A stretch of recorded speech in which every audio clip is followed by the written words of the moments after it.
Hi guys, இன்றைக்கி என்னென்னா சந்தைக்கு போகலாமா? வேறு ஒன்றும் இல்லைங்க. வீட்டில் சுத்தமாக காய்கறிங்கிறதே ஒன்று கூட இல்லை.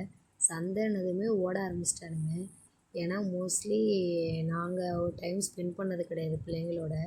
நான் இன்றைக்கி தான் அவனுங்களை ஃபஸ்ட் டைம் மார்க்கெட்டுக்கு வச்சுட்டு போகிறோம், வாங்கடா அப்படின்னு சொல்லி ஈர்த்துட்டு போக ஆரம்பிச்சிட்டேன். ஏன்னா நானும் அவரோட டைம் ஸ்பெண்ட் பண்ண முடியாது, அவரும் என்னோட டைம் ஸ்பெண்ட் பண்ணுறதுக்கான டைம் கிடைக்காது. என்னாலையும் டியூட்டியிலேருந்து லீவ் போட முடியாது. அவரான டைம் ஸ்பெண்ட் பண்ணணும்னு நினைப்பாரு, என்னால் முடியாது. சரி காய் வாங்கி பசங்களோட போயிடலாம் அப்படின்னு சொல்லிட்டு, ஆனால் இது நாங்கள் வாங்க வந்தது கூட அவருக்கு தெரியாது. இந்த வீடியோ பார்த்தா தான் தெரியும்னு நினைக்கிறேன். காய் வாங்கிட்டுக்குள்ளே பாட்டிக்கிட்ட இந்த காய் வேணும் அந்த காய் வேணும்னு பேரம் பேச ஆரம்பிச்சிட்டானுங்க. சரி வாங்க வாங்கின காயை நான் எடுத்துகிட்டு போகிறேன்டான்னு முடியவே முடியாதுன்ட்டானுங்க. நாங்கள் தான் எடுத்துகிட்டு போவோம் அப்படின்றது.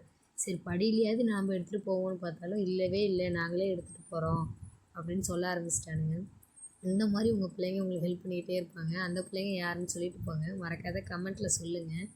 அவங்களுக்கு இந்த வீடியோவை காட்டுங்க. இந்த வீடியோ உங்களுக்கு பிடிச்சிருந்துச்சு அப்படின்னா என்னோடய சேனலை சப்ஸ்கிரைப் பண்ண மறந்துடாதீங்க. Bye guys.